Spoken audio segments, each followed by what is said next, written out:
Online transfer policy के विरोध में रोडवेज कर्मियों ने भरी हुंकार। 15 मई को परिवहन मंत्री अनिल विज के आवास का घेराव करने का किया ऐलान। All Haryana roadways workers union की राज्य स्तरीय बैठक मंगलवार को कुरुक्षेत्र में नए बस अड्डे पर यूनियन कार्यालय में हुई। इस बैठक में रोडवेज कर्मचारियों के विभिन्न मुद्दों को लेकर चर्चा की गई और हाल ही में रोडवेज विभाग की ओर ऑनलाइन ट्रांसफर पॉलिसी के तहत रोडवेज कर्मचारियों के किए गए ट्रांसफर का विरोध जताया गया। All Haryana roadways workers union के राज्य प्रधान माया राम उनियाल ने बताया कि प्रदेश सरकार के साथ 3 दौर की वार्ता पहले हो चुकी है, जिसमें प्रदेश सरकार ने कर्मचारियों की 12 जायज मांगे मान ली थी, जिनमें चालक परिचालक का पे ग्रेड बढ़ाया जाना सहित कई अन्य मांगे शामिल थीं। मांगों को माने जाने का पूर्व मंत्री असीम गोयल की ओर से आश्वासन भी मिला था, जो कि आज तक लागू नहीं हो पाई। इसलिए आज राज्य स्तरीय बैठक बुलाई गई है। इसमें निर्णय लिया गया है कि 15 मई को परिवहन मंत्री अनिल विज के आवास का घेराव किया जाएगा। सर, आज बैठक बुलाई गई है, क्या कहेंगे, क्या निर्णय लिया गया है? आज हमने all Haryana roadways workers union registered number 1947 की राज्य कार्यकारिणी की बैठक बुलाई है। हमने 8 मार्च को रोहतक में कन्वेंशन बुलाकर साझे मोर्चे के आह्वान पर यह निर्णय लिया था कि जो 27 जुलाई 2024 को माननीय असीम गोयल जी परिवहन मंत्री व उमा शंकर जी प्रधान सचिव मुख्यमंत्री जी की अध्यक्षता में बैठक हुई थी। उस बैठक में लगभग 12-13 मांगों पर सहमति बनी थी, लेकिन दुर्भाग्य से कहना पड़ रहा है कि सरकार ने एक भी लागू मांग आज तक धरातल पे नहीं की। इसलिए 8 मार्च को हमने कन्वेंशन बुलाई थी रोहतक में और ये निर्णय लिया था कि 24-24 घंटे की भूख हड़ताल प्रत्येक डिपो में प्रत्येक कमिश्नरी के ऊपर की जाएगी। उसमें हमने भूख हड़ताल की। उसके बाद फिर रोहतक में मीटिंग बुलाकर हमने ये निर्णय लिया है कि 15 मई को माननीय अनिल विज परिवहन मंत्री के जो गृह क्षेत्र है अंबाला कैंट में न्याय मार्च के रूप में रोडवेज कर्मचारी रोष प्रदर्शन करेगा। उसी के लिए आज मीटिंग बुलाई गई है और लगभग ऑल हरियाणा रोडवेज की तरफ से सैकड़ों की संख्या में अंबाला कूच करेंगे 15 तारीख को। जी, बस सर्विस बंद रहेगी इस दौरान? हमारी बस सर्विस बंद तो नहीं रहेगी, लेकिन इसीलिए तो हम कोई भी यूनियन प्रोग्राम देती है चरणबद्ध तरीके से देती है कि किसी भी तरह को, कि हम भी तो जनता का हिस्सा है। हम नहीं चाहते कि जनता को किसी तरह की परेशानी का सामना करना पड़े, लेकिन सरकार की ये जिम्मेवारी बनती है कि हमारे को टेबल पे बुलाए और वार्ता करे और किसी तरह की ना तो हमारे को आर्थिक रोडवेज को नुकसान हो और ना ही जो जनता को असुविधा हो। उसके लिए भी हम ये नहीं चाहेंगे कि जनता को किसी तरह की असुविधा हो।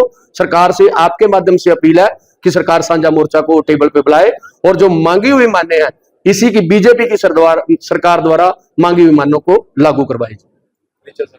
मैं बलदेव सिंह मामू माजरा, राज्य महासचिव all Haryana roadways worker union, सदस्य साझा मोर्चा। बैठक बुलाई गई है रोडवेज कर्मचारियों की, क्या निर्णय लिया गया है, क्या है? देखिए, आज all Haryana roadways worker union की राज्य कार्यकारिणी की बैठक बुलाई गई थी, क्योंकि लगभग 8 महीने हो चुके हैं सरकार साथ वार्ता हुई थी कर्मचारियों की मांगों के पीछे, लेकिन आज तक सरकार ने या उनके उच्च अधिकारियों ने किसी भी तरह से कर्मचारियों की कोई भी मांग लागू नहीं की है।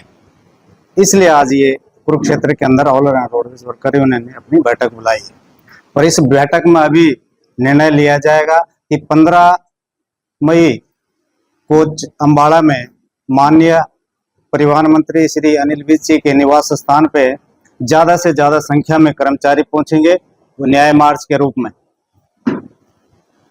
समस्या क्या है? देखिए, जैसे कि मैंने आपको पहले कहा कि हमारी 3 दौर की वार्ता हरियाणा सरकार से और माननीय जो तत्कालीन परिवहन मंत्री थे असीम गोयल जी और मुख्यमंत्री जी के प्रधान सचिव बी उमा शंकर जी की अध्यक्ष में वार्ता हुई थी। उसमें हमने 32 सूत्री मांग पत्र सरकार को दिया था, जिसमें माननीय बी उमा शंकर जी और परिवहन मंत्री असीम गोयल जी जो तत्कालीन थे, उन्होंने 12 मांगे रोडवेज कर्मचारियों की स्वीकृत करी थी, जिसमें चालक प्रचालक का पे ग्रेड बढ़ाने की बात थी और चालक प्रचालक जो हमारे रात्रि ठहराव बाहर गांव-गांव में करते हैं, वो 30 के 30 दिन रात्रि ठहराव सरकार उनसे कराती है। हमने सरकार से मांग की थी कि ये 30 की 30 रात्रि ठहराव आप बहाल करिए, लेकिन सरकार ने 10 करी थी। वहाँ हमारी 25 रात्रि ठहराव पे समझौता हुआ था और जो उन्होंने कहा था कि जायज है, और हम 25 के 25 रात्रि ठहराव दिन के देंगे। और कर्मशाला कर्मचारी जो हमारे मैकेनिक है, उनकी जो कैलेंडर हॉलीडे सरकार ने बंद की है, उनको बहाल करने की बात थी। ये तमाम जो छोटी छोटी मांगे, हमारे सीनियर सिटीजन जो हमारे रिटायर हो जाते हैं कर्मचारी, उनके आई कार्ड पे नो फ्री ट्रेवलिंग लिखा हो। देखिए, सरकार ने 32 कैटेगरियों को फ्री ट्रेवलिंग दे रखी है, और हम ये कह रहे हैं सरकार का काम है, सरकार दे, सरकार का काम है अपने नागरिकों को सुविधा देना, सरकार दे। लेकिन जो कर्मचारी 58 वर्ष की आयु में रिटायर हो रहा, लगभग 35 साल और 40 साल नौकरी करके जा रहा है, उसके आई कार्ड पे नो फ्री ट्रेवलिंग लिखा हुआ, जो कि एक हमने गिल्टी महसूस करी है। हमने मंत्री महोदय से ये बात रखी थी, मंत्री महोदय ने बिल्कुल माना था, और उन्होंने कहा था मैं इसको हटाऊंगा, लेकिन वो आज तक नहीं हटाया। ये छोटी छोटी मांगे हैं जिन पे कोई आर्थिक नुकसान भी सरकार का नहीं होता है, और वो आज तक लागू नहीं हुई। इसलिए आज की मीटिंग में ज्यादा से ज्यादा संख्या में माननीय जो अब वर्तमान में परिवहन मंत्री अनिल विज जी, उनके निवास स्थान में कर्मचारी 15 मई को कूच करेगा, इसलिए हमने आज ही मीटिंग यहाँ बुलाई। तो प्रदेश भर से आएंगे कर्मचारी? जी हाँ, पूरे हरियाणा रोडवेज का जो कर्मचारी है वो 15 मई को, हमारा एक साझा मोर्चा है, 10 यूनियनों का एक साझा मोर्चा है, एक बैनर के नीचे है, वो पूरा जो है पूरा हरियाणा रोडवेज, उसमें मतलब अघोषित स्ट्राइक भी हो सकती है।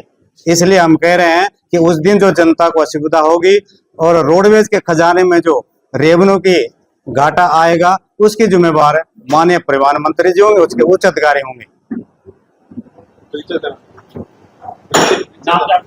मायाराम मुनियाल, राज्य प्रधान ऑल हरियाणा रोडवेज वर्कर।